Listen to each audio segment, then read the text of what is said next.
uamuzi nani atakuwa naibu wa rais ama mgombea mwenza ulikuwa ni uamuzi wa President William Ruto.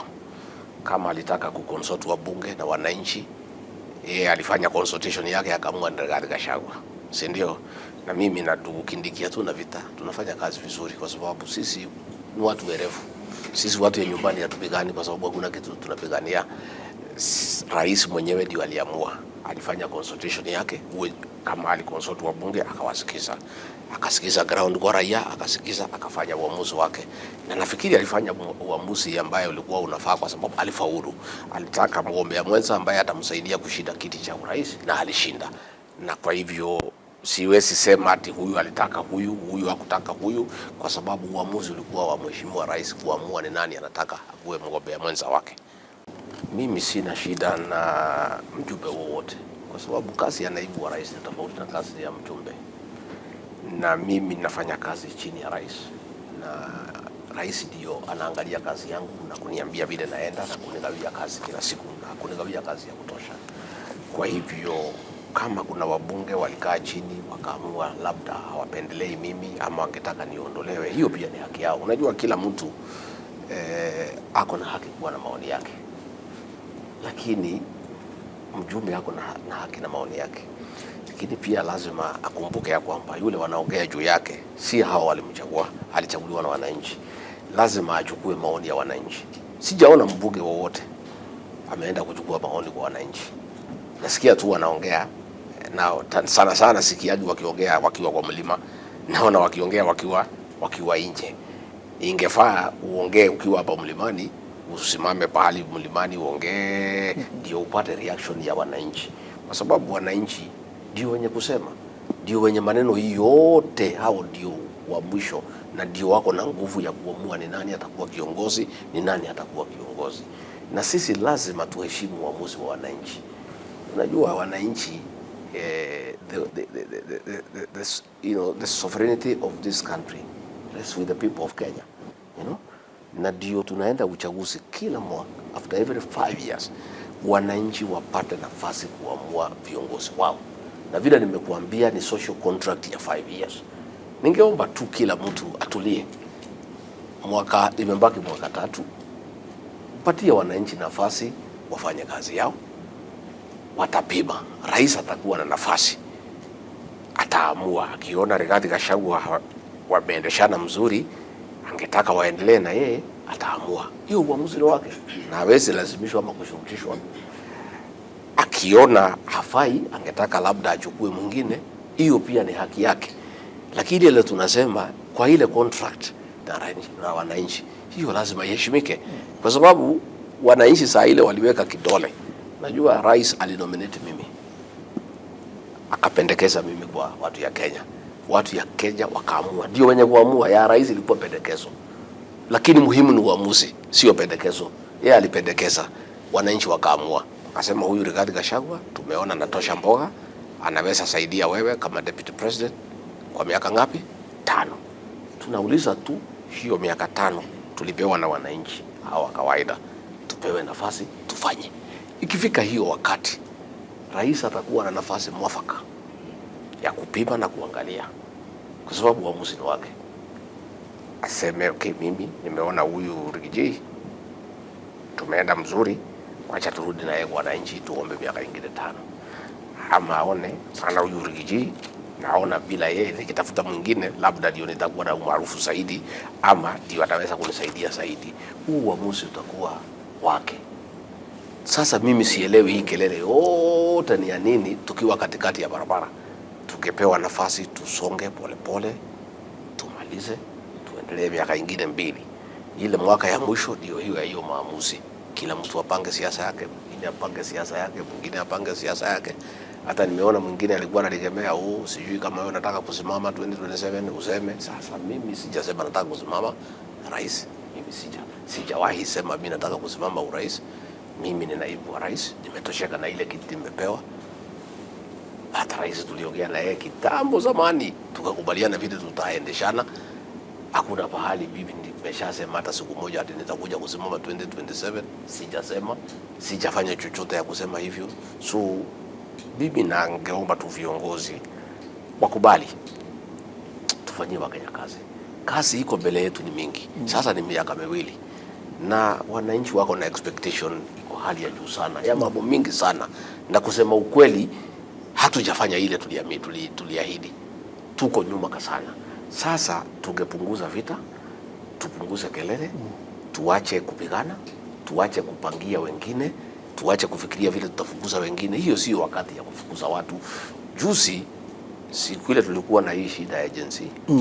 Rais aliniambia angetaka kulete watu ya Raila kwa serikali, tukue wengi, tusaidiane, kila Mkenya ashiriki. Na nikakubali. Itakuwaje tumelete watu watusaidie ndio Kenya yote isonge pamoja, alafu tunaanza kusema tufukuze wengine? Itakuwa ya kwamba hiyo maneno ya kuleta hawa haikuwa ya ukweli, ilikuwa kuleta hawa ndio tufukuze hawa. Kwa hivyo mimi ningesema vile rais aliniahidi ya kwamba tunalete hawa ndio tujumuishe Wakenya wote wajisikie wako part of the Kenya nation. Wale wamekuja kutoka kwa ODM na sisi tumekuwa kwa Kenya kwanza. Zote tuungane, tusukume maendeleo ya taifa la Kenya ndio tuweze kusaidia wananchi. Hiyo siku tutarudi kwa wananchi mwaka wa 2027 tuko na kitu ya kusema. Naibu Rais, unadhani mbona wanataka kukuondoa? Mimi sielewi, kwa sababu mimi sijaelezwa makosa na mtu yeyote. Ninasikia wakisema niko na ukabila kwa sababu ati mimi natetea watu ya Mount Kenya. Mimi siku rais amenichukua nikuwe mgombea mwenza, tulikubaliana na yeye mambo mawili.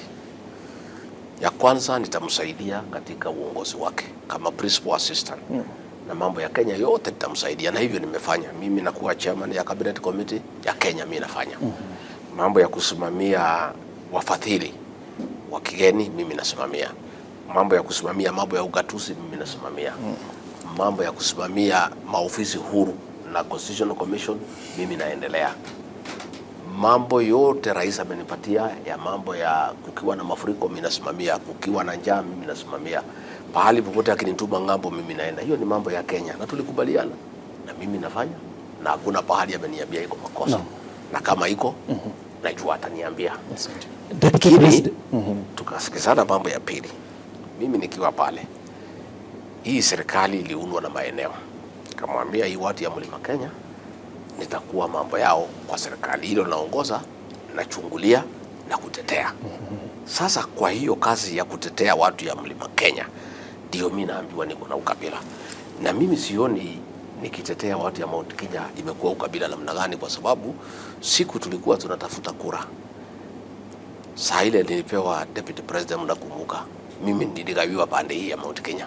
Rais aliniwachia Mount Kenya nisukume, kwa sababu ndio pahali niko na ushawishi na ndio pahali nasikizwa. Na siku hiyo nikitafuta kura ya rais katika Mount Kenya na nikitembea huko kila siku, hakuna mtu alikuwa anasema niko na ukabila, kwa sababu ninaenda huko kila siku, ninaongea Kikuyu, ninaongea Kimeru. Kila mtu alikuwa anafurahi nikiongea Kikuyu, nikiongea Kimeru, nikishinda kwa mlima, nikisanya kura. Makosa iko wapi nikitembea mlimani? Makosa iko wapi nikichunga mambo ya watu wetu kama huyu Mwiti, kuhakikisha ya kwamba kama Kome ametoka huyu amepata? Iko makosa gani? Mimi sioni makosa yote nimefanya. Kwa sababu hakuna mtu hana kwao, na mimi si kusema kwa sababu natetea watu ya Mlima Kenya nasema wengine wanyimwe. Hapana, kila mtu anatetea watu wake. Na wengine wanawatetea, wale ya Western wanatetea, wale ya Rift Valley wanatetea, kila mtu wanatetea. Hii Kenya ni yetu zote. Lakini mimi sioni makosa nafanya nikisema nitetee watu ya Mlima Kenya ama nikionekana kutembea huko. Hii maneno ya impeachment nafikiri tumeongea sana. Mimi sijui kama tuko na numbers ama tuna. Bunge watapiga kura vile wanataka,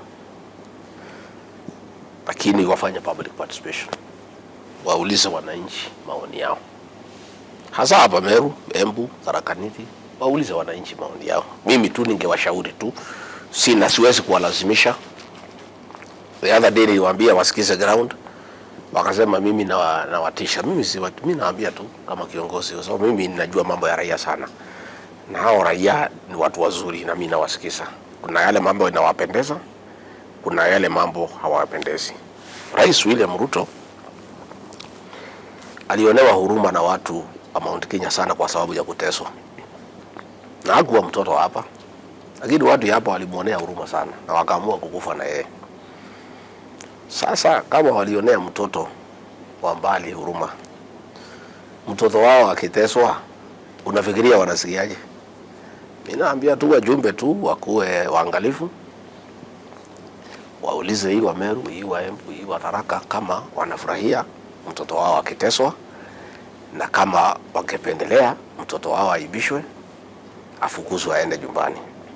Lakini pia Kenya nchi ya sheria, si rahisi si rahisi vile unafikiria ati utafukuza mtu amechaguliwa na watu milioni 7 ati mkutane watu 200 tu aende nyumbani namna hiyo.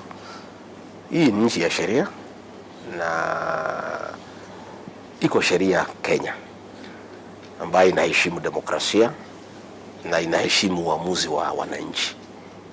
Ni muhimu sana.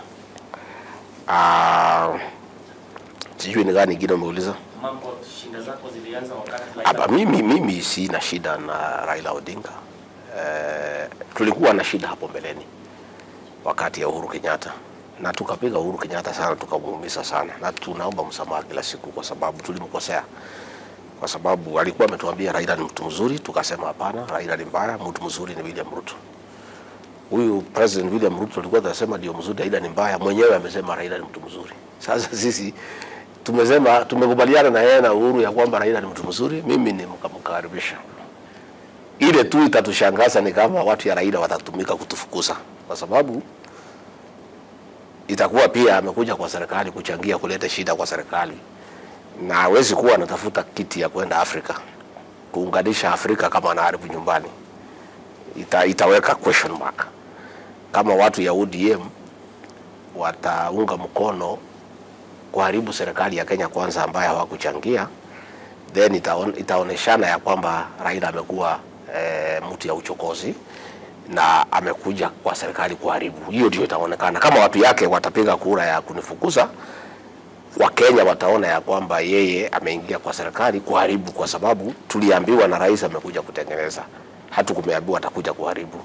Na ile ya Uhuru tulisema aliharibu. So akija watu yake watumike kupiga kura ya kufukuza naibu wa rais, then kutakuwa na confirmation ya kwamba Raila ni mtu ya kuharibu pahali yote anaenda, na hiyo pia itamharibia kiasi kikubwa sana hii mambo ya Afrika. Unajua hii ni maneno yanafuatwa kila duniani, because yeye kama watu yake watatumika kuharibu serikali ya nyumbani, kwa sababu wakitufukuza serikali itaharibika, kwa sababu hii serikali ni ya president na deputy president walichaguliwa pamoja. Ikiwa na msoso itakuwa na repercussions mingi sana kwa vile stability ya serikali. So I don't know kama watu ya Raila watatumika kutufukuza, but from my reading it will not augur well for him kwa hii kiti anapigania Afrika, because yeye anataka kuwa chairman ya African Union Commission, kuleta ya Afrika pamoja. So kama watu yake ambayo wanamsikisa sana watatumika kukoroga nyumbani kwao pahali yametoka, credentials yake kwa Afrika itakuwa affected to a large extent. Na pia sisi kama atatumika kutufukuza, itakuwa ya kwamba ile rais alituambia anakuja kusaidia was not true, it was deceit. Kama alikuja ndio atufukuze, then ile rais aliniambia, mimi rais tuliketi na yeye na nikamwamini. Na mimi rais namuamini kwa sababu hata tukiingia kwa hii arrangement mimi hakuna kitu tuliandikania na yeye. Lakini wengine wote walidemand aandike. Musalia ameandikania, Wetangula ameandikania, Kingi ameandikania, Mutua ameandikania, hata JB Muturi waliandikania. Mimi peke yake kwa sababu mimi ni Mkristo, na mimi kwa sababu mimi ni muaminifu, naamini wengine, mimi ni muamini. So ile aliniambia analete Raila na watu yake ndio tutengeneze serikali. Kama itakuwa watu yake watakuja kuungana na wetu kutufukuza kwa kazi, then itakuwa ile rais aliniambia si ya ukweli.